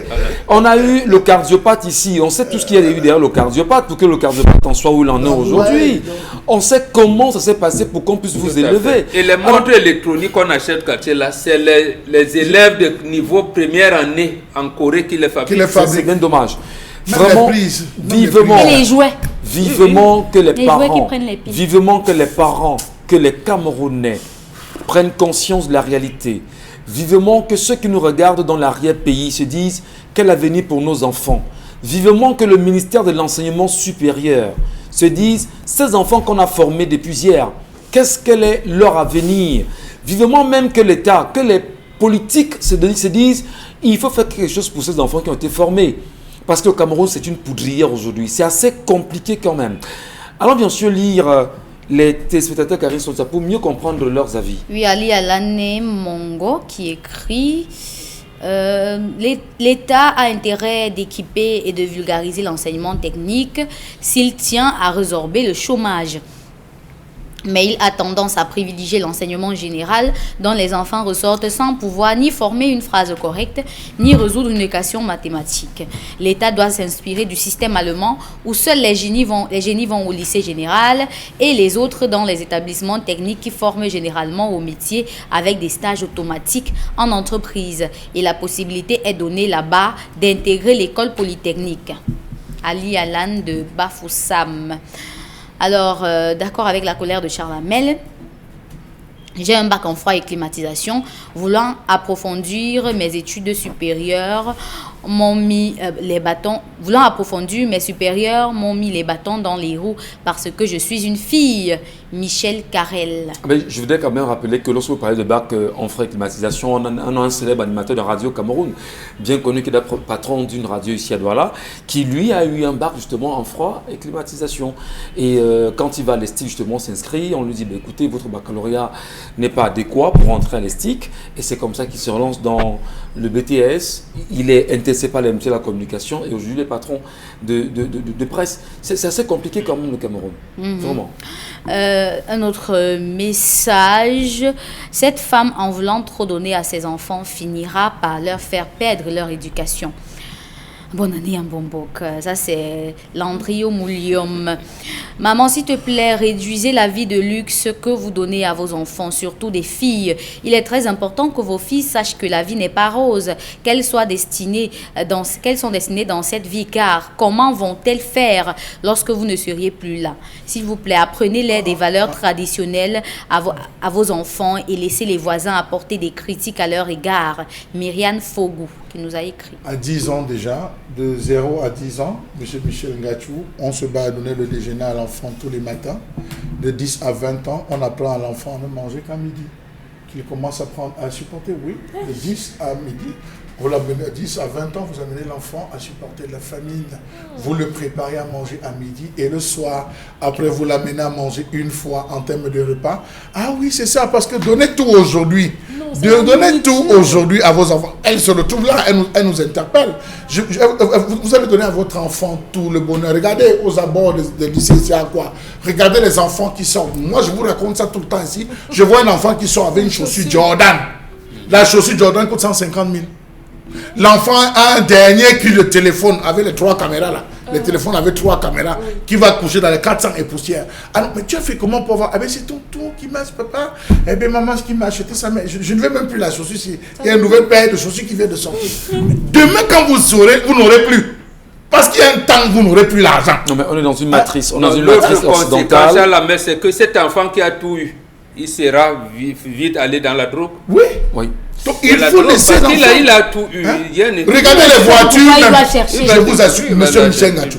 À des moments même, je risque d'attraper la vessie. Regardez les voitures qui déposent les enfants dans les établissements. Non, mais on vous dira. Non, mais vous demandez. On vous dira que si vous n'avez pas eu ça, il y en a qui ont Monsieur Michel Ngachou, dans le parking de mon père, j'en avais 4. La plus luxueuse était la 504. Oui. Couleur noire. Pour l'époque. Oui, couleur noire, parce qu'il y avait la couleur blanche. C'est la couleur noire. Non, la couleur blanche, c'était pour les sous-préfets. La couleur noire, c'était pour les préfets. Il faut le dire avec les gouverneurs.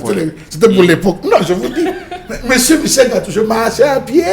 C'est pas normal. Oui, non, mon père disait, monsieur, vous allez acheter pour vous. Mon père nous éclaboussait même sur l'axe. Ouais. Mais ça m'a forgé. Ouais. Ça m'a forgé. Mais regardez les 4 derniers, c'est ce que l'enfant sort et dit que la clim est gâtée. C'est le chauffeur qui accompagne. C'est l'enfant qui sort et dit que vraiment la clim de mon père s'est gâtée. Il bip son père et dit que papa, la clim ne donnait pas. Est-ce que mais ça, les pères sont climatisés. Et Dominique avait le talon. Dominique, est-ce que le danger de cette question-là même, c'est pas parce que nous, parents, effectivement, tellement on aime nos enfants, qu'on oublie qu'entre 0 et 7 ans, on est censé tout donner, c'est-à-dire qu'en matière d'éducation. Parce que les psychologues nous disent que tout se définit dans l'éducation de l'enfant entre 0 et 7 ans. On parlait jusqu'à 11 ans. Après justement cette période-là, on ne peut rien rattraper. Vous ne pensez pas que ça peut être dangereux pour le parent? Non. Ça dépend. Parce qu'il faut ramener un enfant. Si vous voulez justement, vous voulez tout donner, et à 11 ans, vous dites, bon, on commence à te sevrer, ça devient compliqué aussi, non? Oui. Manger une fois par jour, non, non, je n'ai pas dit manger une fois, j'ai dit on apprend à l'enfant à manger jusqu'à 12 heures. Parfois, vous arrivez à la maison, vous dites que l'enfant, dès qu'il entre à la maison, c'est lui qui allume les 2 clims de papa. Il allume la grosse, il allume l'autre. Il a assis là, il s'est... Est-ce que c'est mal? Non, je pense que les enfants peuvent bénéficier d'un certain luxe, d'un certain confort. Je dirais pas luxe. Mais maintenant, en même temps, on donnera des valeurs aux enfants. Vous pouvez apprendre le respect de l'autre à votre enfant. Vous pouvez lui apprendre qu'il faut se battre dans la vie, mais maintenant vous lui achetez des chaussures qui... Mais lorsque vous gardez votre enfant, permettez, lorsque l'enfant est chez vous, elle a raconté l'histoire, elle a gâté ses enfants. Vous ne permettez pas que le voisin puisse parler à votre enfant. Bon, est-ce que c'est maintenant, raisonnable, il y a des doses. Hein. Si vous venez en Comcanakom, vous l'avez fait comment? J'étais à Mini-Ferme, c'est pas très éloigné, c'est pas voilà. différent. Il y a que... La mère, certainement, a vécu des situations. Il y a des voisins qui, lorsqu'ils veulent réprimer l'enfant, sont beaucoup trop violents. En conséquence, on a des parents qui disent que non, maman, pardon, quand mon enfant fait, tu m'attends. Mais maintenant, le voisin peut avoir une autorité sur l'enfant, mais avec une certaine dose. On fait attention aux mots. Parce que si j'ai mon enfant et que la voisine est là, elle va dire, oh, vaut rien, tu es un bandit. Non, mais attends, je vais me gâter avec elle. Il y a une façon de parler. Donc, peut-être c'est ça. Mais elle a compris certainement qu'il faut qu'elle s'ouvre. Non, c'est parce qu'elle a fermé les portes aussi à sa famille. Mais vous avez connu la brimade de sa chance. Quelle est sa chance? Dominique, à 15 ans justement pour sa première fille. Oui. Est-ce qu'elle a une chance aujourd'hui de pouvoir la rattraper? Bien sûr. En faisant quoi? Bien sûr. Jusqu'ici, les enfants n'ont pas de problème. Je pense que l'enfant doit être mis en face des réalités de la famille dès le départ. C'est pour ça que je dis ici tous les jours que même lorsqu'on veut déménager, on demande l'avis de l'enfant, peu importe l'âge. Oui, j'accepte, je suis occidentalisée, c'est comme ça. Donc on demande, oui, avant qu'on le dise, je le dis déjà. Donc oui, on peut encore... On demande l'avis de l'enfant, Dominique Audrey. Oui, il faut déménager la maison. On demande, Michel. On demande. Il arrive et dit, maman, la maison, ça ne me plaît pas. Vous allez le convaincre. Parce que les enfants, comme les adultes, sont des membres de la famille. Et il ne faudrait pas que dès le bas âge, on apprenne à l'enfant à être en marge des décisions de la famille. Donc, à 15 ans, on peut encore la sauver. Qu'elle commence à apprendre à parler, qu'elle commence par raconter son histoire à sa fille. Qu'elle explique la réalité des choses à sa fille. Et essayons, peut-être, Charles Amel ici, il dit tout le temps sur le plateau, de 0, il ne peut pas comprendre. Il ne veut pas. De 0 à 10 ans, de 0 à 10 ans, on gère son enfant comme un esclave.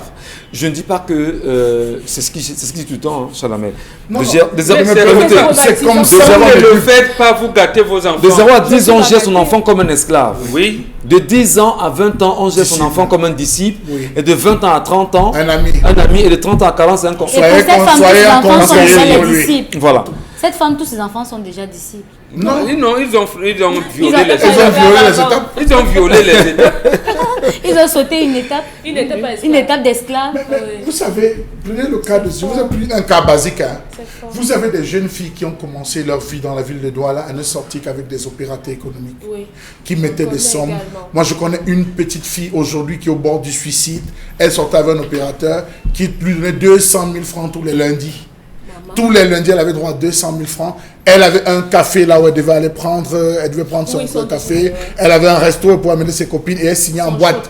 Et on signait en boîte là où elle pouvait aller. Elle avait 200 000. Un opérateur économique. La jeune fille avait dans les 17 ans. Lorsque la fille célèbre son 18e anniversaire, il dit à la fille, on ne peut plus continuer, ça s'arrête là. Voilà une jeune fille qui a atteint un certain niveau de vie. Et les parents ont laissé parce que quand le gars, il a dit non, je vais venir saluer les parents à la maison, il est arrivé, monsieur Michel Gatou, il a refait la maison, cimenté, changé les télés, la télé de la maison. Les parents sont devenus omnubilés. Non, je dis, c'est grave. La jeune fille aujourd'hui a abandonné. Elle rencontre un gars avec qui elle échange. En pour partir, le gars donne un taxi 1000 francs. Elle regarde le 1000 Non, mais la situation. Mais c'est ça que les parents font aussi. La situation. Les parents donnent tellement que l'enfant ne peut pas prendre même 500 francs d'indépendance. Pour rester notamment dans l'histoire du jour ce matin, il faut dire que les deux cas de figure sont possibles, que vous soyez une personne nantie ou pas. C'est-à-dire que vous pouvez être une personne qui a vécu toute sa vie dans une situation de pauvreté ou encore de vie moyenne et rater l'éducation de vos enfants. Ce n'est pas que les personnes qui sont nantis qui ratent l'éducation de leurs enfants. Non, je dis dans l'histoire de ce matin, elle dit qu'elle a tout donné à ses enfants. Maintenant, là, ce qui arrive à ses enfants peut être pour pour d'autres enfants qui ne sont pas forcément des enfants nantis. On rate l'éducation de tout type d'enfants. Il suffit juste de ne pas savoir quoi faire. Oui, on peut. Voilà. Et il faut savoir, il suffit juste de ne pas savoir quoi faire au moment où on doit le faire. Et là, vous allez tout perdre. L'histoire de M. Batou ce matin, c'est l'histoire d'une fille qui a vécu dans la pauvreté. Et on a tout chanté dans la maison. Les plus belles filles à épouser, c'est les filles de Nebel, les filles de Mabanda, les filles des quartiers difficiles. Dans les filles qui résident, c'est des filles qui sont comme ça. Merci. Les filles de Denver et tout ça, c'est ça. Merci à vous. Merci à vous. Allez, on va marquer une petite pause rapidement. Allons saluer Consti Lamine qui est avec nous ce matin. Bonjour Consti. Alors bonjour Michel, bonjour à tous nos téléspectateurs et bonjour à tous les clients du concept Salaka. À ces clients, je leur dis ceci, la vie se résume également sur 3 mots. Il faut le retenir, chers téléspectateurs, c'est un concept de Consti Lamine. La vie se résume sur 3 mots. Et quels sont ces 3 mots? Là, bien entendu, la conscience, la prudence et la prévoyance. S'il vous plaît, chers téléspectateurs, appliquez ces 3 mots-là. Vous allez réussir, bien entendu, et vous sentir très bien. Soyez conscient, soyez prudent et soyez prévoyant dans tout ce que vous faites. Ainsi, vous allez réussir sans problème. Alors, après donc cette belle phrase, c'est-à-dire ce conseil de ce matin, nous entrons en plein pied dans la semaine, bien entendu, dans cette semaine qui démarre avec la vente des produits de qualité dans cette émission. Les produits que vous ne retrouverez nulle part ailleurs, rien qu'au concept Salaka. Faites le tour des magasins, allez même dans les autres villes du Cameroun, vous n'allez jamais retrouver le correcteur de posture dans un magasin. Parce que le concept Salaka a l'exclusivité de commercialiser les correcteurs de posture au Cameroun et en Afrique. Raison pour laquelle ce matin, j'attire encore l'attention de tous nos téléspectateurs. Ceux-là qui ont les douleurs au niveau du dos, ceux-là qui ont les douleurs au niveau des épaules, ceux-là qui ont des douleurs, bien sûr, au niveau du cou, ceux-là qui ont du mal à bien dormir parce que le dos fait tellement mal, alors la solution, elle est là. C'est bien entendu le correcteur de posture que vous retrouverez au magasin 1001 tapis en face du Palais d'Ika. Ce correcteur de posture présente également d'autres avantages tels que il permet bien entendu de nous prévenir contre le mal de dos. Le correcteur de posture permet également de faciliter la bonne circulation du sang. Voilà quelques avantages liés à l'utilisation régulière du correcteur de posture que j'aime bien appeler correcteur de posta. Yes, any man must get a corrector de posta. You dey hear hot for your dough. You dey hear hot for your pole. You dey hear hot for your neck. Just come for Concept Salaka and take your corrector de posta. Because the corrector de posta na son jacket way fine. Donc any man must wear them. You dey tailor, you dey worker, you dey conducteur, you dey taximan, you dey bensikiner, you dey communicator, you dey self-student. They must get them. Oui, même les élèves devraient porter régulièrement le correcteur de posture parce que les élèves passent le temps assis sur un banc et le correcteur de posture, je le conseille également aux élèves, aux étudiants, à tous ceux-là qui nous regardent ce matin. Le prix de votre correcteur de posture, vous l'avez à 10 000 francs du côté du magasin 1001 tapis. Oui, j'ai dit bien 10 000 francs est le prix à débourser pour acheter votre correcteur de posture. Alors, comment commander le correcteur de posture pour ceux qui sont hors de la ville de Douala? Les numéros de téléphone, vous les avez au bas de l'écran. Il suffira tout simplement de nous appeler et de passer votre commande. Vous avez plusieurs tailles, telles que la taille L, la taille S, la taille XL, la taille XXL et la taille M. Voilà donc pour ce qui est de la présentation et de la vente du correcteur de posture ce matin. Ce correcteur de posture, vous le retrouverez de lundi à samedi, de 9h à 18h au magasin 1001 tapis. C'est en face du Palais d'Ika à l'entrée de la rue Mermoz. Nous faisons également des livraisons dans tout le Cameroun. Merci beaucoup et rendez-vous au concept Salaka. Merci Consti Lamine et le concept Salaka ce matin. Et bien évidemment, merci pour ce moment de vente. Karine Santia, nous nous retournons vers vous pour la revue des réseaux sociaux. Qu'est-ce que vous aviez pour nous ce matin, publié sur la toile? Dans le cadre de la revue des réseaux sociaux, le premier sujet concerne notamment ces protestations protestation des Camerounais de la diaspora qui font partie de la brigade anti-Sardina, la BAS, qui ont manifesté en fin de semaine dernière pour réclamer la résolution de la crise dans le nord-ouest et le sud-ouest, mais aussi la libération des prisonniers politiques. Alors, pendant leur manifestation, les images qui ont fait le tour de la toile, c'était des images de femmes nues avec les membres à l'extérieur, donc exposés, les photos et tout. Vous ne les montrez pas? Non, celle-là on ne montre pas, je fais un commentaire. On a eu des images des femmes nues et autres, sauf que sur la toile, il y a des gens qui se sont évertués quand même à donner des commentaires qui laissaient quand même comprendre que soit ils ne maîtrisaient pas l'histoire du Cameroun en ce qui concerne les manifestations, soit alors ils étaient juste de mauvaise foi. Justement, j'ai commencé l'émission ce matin en interpellant notamment le communicant du RDPC qui a parlé de ces femmes en mentionnant de manière triviale le terme waka, ce qui nous rapproche des dames de la nuit. Donc voilà un peu ce qui se passe, des manifestations d'ordre politique qui se trouvent à être interprétées comme des manifestations de prostitution. Ben, les images, on les a à l'instant, les images de ce week-end qui ont tourné également sur la toile énormément. Cher Lamel, on se demande toujours, la question, nous la posions la semaine dernière, ce trop plein de manifestations. Peut-être c'est mieux de poser la question à Dominique Audrey rapidement. Lorsque les femmes justement descendent dans la rue, revendiquent, est-ce qu'on en montre la chance cette fois-là que les voix de femmes soient entendues pour une fois, quand même? Pour le moment, elles sont à moitié nues. Elles pourraient se dénuder encore plus. On le voit généralement avec les mouvements féministes qui justement se dénudent pour des revendications, notamment par rapport à la marginalisation dont sont souvent victimes les femmes. Donc à cette occasion-là, les féminines se dénudent. Donc pour ces femmes-ci, oui, je pense que ça devrait pouvoir changer. Pembombok a mentionné que les Africains, les Bantous, respectent la nudité de la femme. Donc pour qu'on ne voit plus ce genre de spectacle, il va falloir que les voix soient entendues et qu'on comprenne le sacrifice qu'elles font. Maintenant, j'ai aimé une mention de l'une de ces femmes qui a dit « Que vaut ma nudité à côté du nombre de personnes qui décèdent dans le nozo ?» Et moi également, je me pose la question, que vaut la nudité à côté du nombre d'enfants de bébé Gabriela qui a été tué avec une balle dans la tête, de ces enfants de Ngarbou, de tel et de tel. Il y a combien de personnes qui sont mortes? La gardienne de prison est morte. Est-ce que se dénuder, c'est un trop grand sacrifice pour ces personnes-là? Je ne pense pas.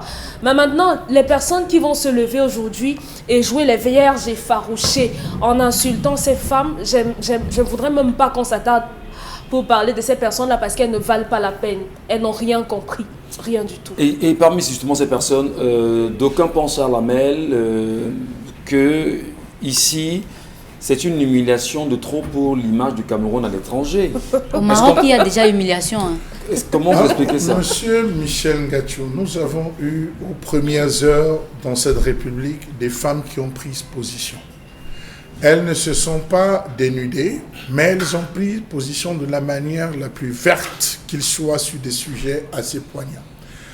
On peut se rappeler tout récemment même de Kawala du CPP qui avait rassemblé tout autour d'elle Maître Alice Com, elle avait rassemblé Maître Ndoki, elles avaient marché en noir, toujours pour ce même sujet. On se rappelle encore qu'il y avait les Takouben qui étaient sortis. Nous étions le 2 septembre, Mbambok, si mes souvenirs sont exacts, tout de rouge vêtu.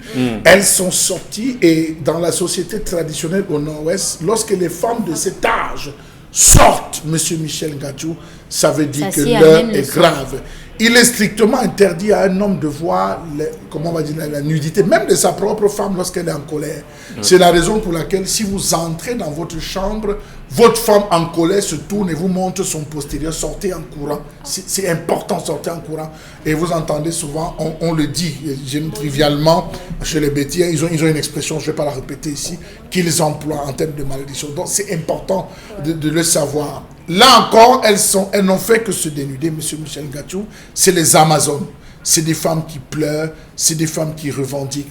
Devant essayer de battre, on parlait tout à l'heure, frapper l'enfant d'une femme. Si vous voulez voir le cœur d'une mère ou l'amour d'une mère, frapper avec violence l'enfant d'une femme devant elle, vous allez voir. Si elle ne peut réagir, c'est des larmes qui vont couler. Et c'est les larmes de ces femmes, entre guillemets, qu'on dit instrumentalisées, qui disent pourquoi les gens vont mourir en prison. Pourquoi est-ce qu'il y a cette crise? C'est vrai qu'à côté de ça, on a eu la sortie de Maurice Kamto qui a dit 0 élection s'il n'y a pas résolution de la crise au nord-ouest, au sud-ouest. Mais on se demande, il faudrait un temps soit peu qu'on s'asseye et qu'on dise allons négocier, allons arranger véritablement. Alors que les régionales approchent véritablement. On peut lire ce commentaire, Karine Santia? Manu Djemba. Qu'est-ce qu'il dit? Pendant les années de braise, 1990-1992, lors d'une manifestation à Cayo et Ling, Comondo, les femmes avaient soulevé leur cabas pour faire reculer les forces de l'ordre sous les ordres du gouverneur Kungu. Alors. Nous étions en 1965-1970, des femmes se sont rassemblées sur le pont de Bamungum qui sépare parce qu'elles revendiquaient leurs enfants qu'on avait enlevés, comme les premiers enfants qu'on avait enlevés, que les rafles qu'on avait fait dans le nord-ouest, elles réclamaient leurs enfants et c'était près de 160 femmes. Elles ont été tuées là, elles ont montré leur nudité, les blancs ne comprennent rien, les ont arrosées de balles et elles sont tombées dans le cours d'eau. Le cours d'eau que vous voyez là, lorsque vous traversez le pont de Bamungum, ne vous y amusez pas, il y a beaucoup d'âmes qui sont de ce côté. On peut prendre des exemples, il y a des exemples. Des exemples. C'est pas nouveau au niveau du Cameroun. Deuxième sujet également, parce que Mobor qui connaît mieux l'histoire, peut-être il ne se prononcera pas là-dessus, mais on va tenter de bien évoluer pour la deuxième histoire, peut-être pour le deuxième sujet de la revue des réseaux sociaux, avec vous, Karine Santia. Oui, on s'intéresse cette fois-ci à Camerco. Qui notamment est le chef de l'État a demandé à ce que Camerco soit, on étudie le cas de Camerco pour voir si on peut déjà l'ouvrir à des investisseurs privés. Ça, c'était dans une lettre adressée au Premier ministre et signée par le secrétaire général à la présidence de la République le 14 juillet dernier. Et notamment, c'est 51% qui devraient revenir à l'État du Cameroun. Notamment les actifs ont été ouverts. Oui, les actifs sont ouverts. Alors, Momor, est-ce qu'on est en train d'aller véritablement droit vers une privatisation de la Camer? Votre avis? On peut lire d'ailleurs le commentaire Camerco à vendre sans avion avec une dette à hauteur de 150 milliards, 650 employés. Même le dernier des Mougou réfléchira. Comment vous voyez la situation de la Camerco aujourd'hui? Non, la Camerco, il n'existe que sur des papiers. Mais c'est du fait du propriétaire de l'entreprise, de l'État du Cameroun. Et ce n'est pas parce qu'il manque de techniciens ou de spécialistes qui peuvent diriger des compagnies aériennes au Cameroun. Il y en a beaucoup, mais le propriétaire de l'entreprise ne veut pas. Il a versé dans le laxisme, la corruption, le népotisme et tout. C'est pour ça que Camerco ne fonctionne pas. Maintenant, le communiqué, la lettre du ministre d'État, secrétaire général, la présidente de la République à la primature me fait tiquer. Parce que j'ai fait un rapprochement avec le discours du chef de l'État du 19 mai dernier. Il a demandé au gouvernement d'être inventif. Donc en fait, je pense qu'il retourne au gouvernement d'explorer ces possibilités-là pour que lorsque ça va remonter à la présidence de la République, à la présidence qui est une nébuleuse, ça peut encore faire 10 ans. Dans les 10 ans, on sera dans les années 2029-2030. Donc, moi, c'est pas comme ça que je prends une position. L'autre côté, quelle est la santé économique des entreprises privatisées?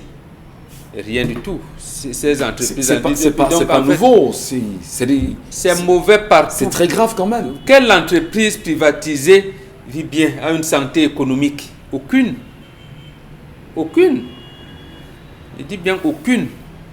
Donc, mais comment est-ce qu'on peut comprendre ça? Parce que si les entreprises privatisées n'ont aucune santé économique aujourd'hui, et que la Camerco, qu'on soit en voie de privatisation, on ne devait avoir plus que jamais peur.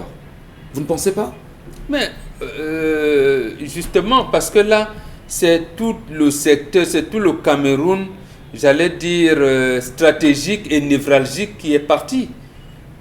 La côte camerounaise ne nous appartient plus. Le port du Cameroun n'appartient pas à l'État du Cameroun. L'énergie, mais ça appartient aux étrangers. C'est ce qu'on ne sait pas. On a parlé, oui, terminal à conteneur, mais Bolloré contrôle 5 terminaux à Douala. 5 terminaux à Douala. Vous pensez seulement que c'est le terminal à conteneur? Non. Le port, c'est un secteur stratégiques et névralgiques, ça ne nous appartient pas. La voie ferrée ne nous appartient pas. L'énergie est entre les mains des étrangers. Si également l'espace aérien, nous le confions au privé, qui risque d'être des privés étrangers, il vous reste quoi? Rien. Rien du tout. Rien du tout. Parce que ce que les gens ne comprennent pas, c'est que même lorsque le président de la République a son avion particulier, je veux parler de la présidence, vous entendez de Air Force One, la compagnie aérienne nationale reste là au cas où. Ça veut dire qu'il peut y avoir des difficultés, on vise l'avion du président de la République, il prend l'avion de sa compagnie qu'on aménage, on ne saura jamais que c'est lui qu'on transporte. Donc il y a plein de choses comme ça, et le chef de l'État, Babi Sakana, parle de l'entrepreneur en chef. Je parle, ça fait partie des tâtonnements de l'entrepreneur en chef, et c'est malheureux pour notre pays. Merci Mouron Bengan. Allez, Karine Santia, avec vous ce matin. Un autre sujet? Oui, on parle de la fuite ou de la fausse fuite de l'épreuve d'anglais du baccalauréat 2020 au Cameroun. Depuis 2 jours, une épreuve d'anglais, l'examen de baccalauréat fait le tour de la toile, des forats, des pages web et même des commentaires et qui vont un bon train. Des questions qui se posent, est-ce vraiment l'épreuve sur laquelle les élèves seront évalués aujourd'hui? Si oui, comment s'est-elle retrouvée dans l'espace public? Sinon, quel serait le but de cette exposition, sachant que plusieurs élèves aient déjà été en contact avec cette épreuve? Moi, je vous pose la Quel question. Impact pourrait-elle avoir sur l'attitude des candidats ce lundi? Tentez de nous donner quelques réponses quand même, Karine Santia. Comment on comprend ça? C'est quoi ce pays-là? Non, vous savez, on parle de l'eau, je vais vous dehors. expliquer comment est-ce que ça se passe. Lorsque les élèves entrent en classe et qu'ils sont prêts à composer, quand on a contrôlé tout, les stylos, les feuilles de composition et autres, ce que les surveillants dans les salles de classe font, c'est qu'ils présentent aux élèves le carton des épreuves scellé. C'est ce qui se passe. Scellé. On vous dit, voilà votre épreuve de telle, on détache devant vous et on commence à dispatcher. Maintenant, il se trouve aussi que les épreuves qui sont parfois retenues sont aussi souvent les épreuves que les établissements envoient. C'est-à-dire que chaque établissement scolaire propose une épreuve et tout. Et après, en traitant les épreuves, il peut s'avérer qu'une épreuve soit celle qui a été envoyée par un établissement particulièrement. Et après, ça devient l'eau. Maintenant, il y a eu plusieurs fois où ce qu'on a taxé comme eau a été l'eau sale. Donc, ça veut dire que vous traitez une épreuve en pensant que c'est ça qui va venir demain, et pourtant, ce n'est pas ça. Vous avez été... Non, du tout. Je n'ai jamais eu la chance. Je n'ai jamais eu la chance de tomber sur ces épreuves-là. Non, la réalité... J'entendais seulement... On l'a eu avec le BEPC à l'époque. Non, moi, j'entendais toujours après avoir composé. Il y a toujours 3 épreuves. Il y a 3 épreuves. En principe, le problème, c'était la panique. Charles Lamel le dit ici. Nous avons certains points de régime dont les enfants sont faibles. Ils sont bêtes à l'école. Ils prennent les épreuves, donc, même quand l'eau coulait, on s'évertuait à laisser ces épreuves-là, on laissait composer. Ouais. Et même lorsqu'on les retirait, il s'avérait que c'était des épreuves vraiment qui étaient proposées, qui étaient les épreuves initiales. Mais comme on donnait 3 copies, il y a toujours 3 sujets, et on laissait le sujet qui est sorti, on l'élimine, on n'en fait pas cas, on prend un autre sujet qu'on revêt. Donc en réalité, c'est ça, ce qui fait que l'eau coulait, il y a des cancres, beaucoup de nos enfants de nos ponts du régime ont des enfants cancres. Moi-même j'en ai été, parce que j'ai eu difficilement... Difficile de vous croire. Dominique Audrey, comment vous appréciez ça? Ces épreuves qui font le tour de la toile, parce que le week-end vraiment, tout de la toile, on ne parlait que de l'eau, du bac qui était dehors. L'eau du bac coulait. Comment vous comprenez ça? C'est quelque chose de courant et c'est commun.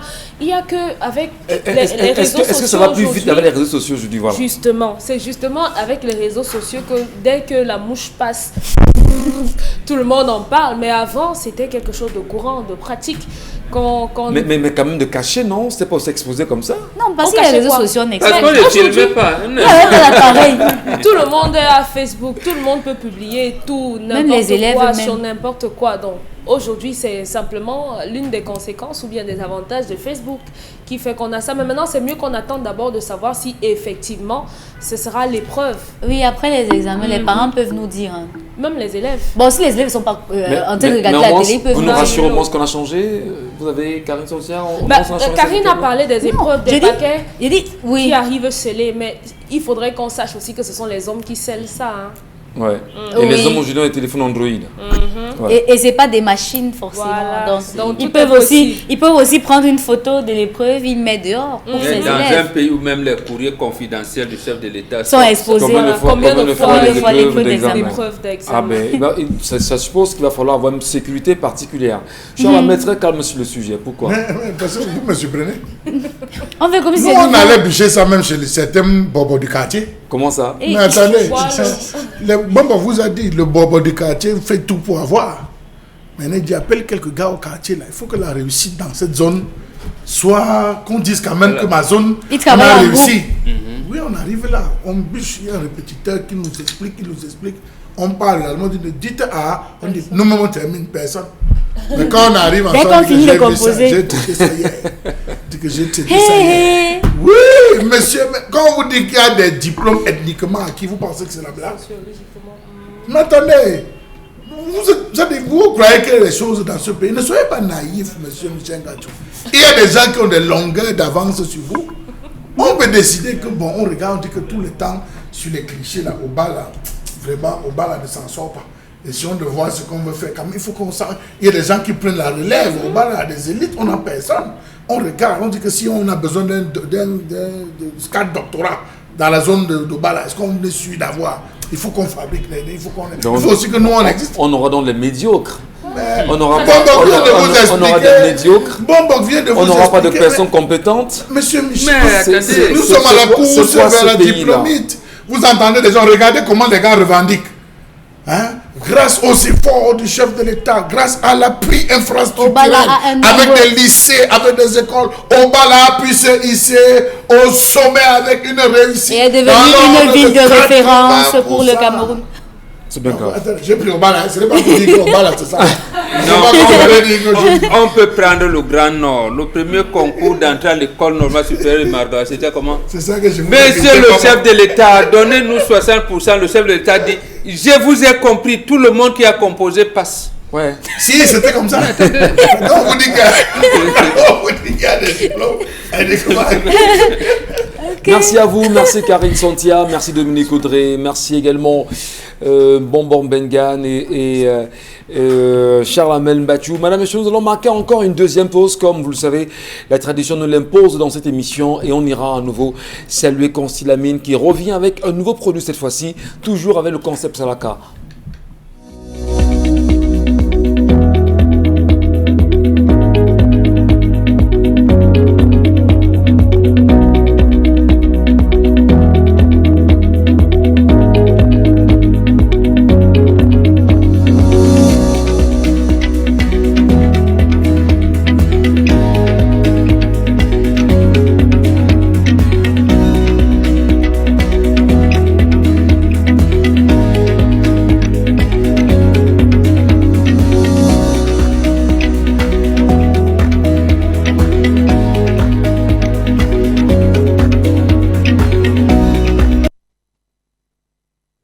Allez, Constilamine, bonjour. Alors, bonjour Michel, bonjour à tous nos téléspectateurs et merci une fois de plus à tous les clients du concept Salaka et à toutes les entreprises qui font confiance au concept de communication et de vente sur les antennes d'Equinox Radio et Télévision, à savoir le concept Salaka. Alors, je reviens à l'instant avec une solution qui permet d'éradiquer totalement les douleurs au niveau des plantes des pieds. Oui, vous êtes nombreux à être venus au magasin la semaine dernière, bien entendu, disant merci et ayant ces problèmes de douleur au niveau de la plante des pieds. Alors, chers téléspectateurs, la solution est donc là. Et cette solution, c'est cette languette médicale. Le spot a été présenté tout à l'heure. Vous l'avez vu en direct à la télévision. Les inconvénients quand on a, c'est-à-dire tout ce qui a comme conséquence, quand on a la douleur à la plante des pieds. Et cette douleur à la plante des pieds peut également affecter vos cuisses, affecter votre jambe quand on a la douleur à la plante des pieds. Parce que c'est par là, bien entendu, que repose tout notre poids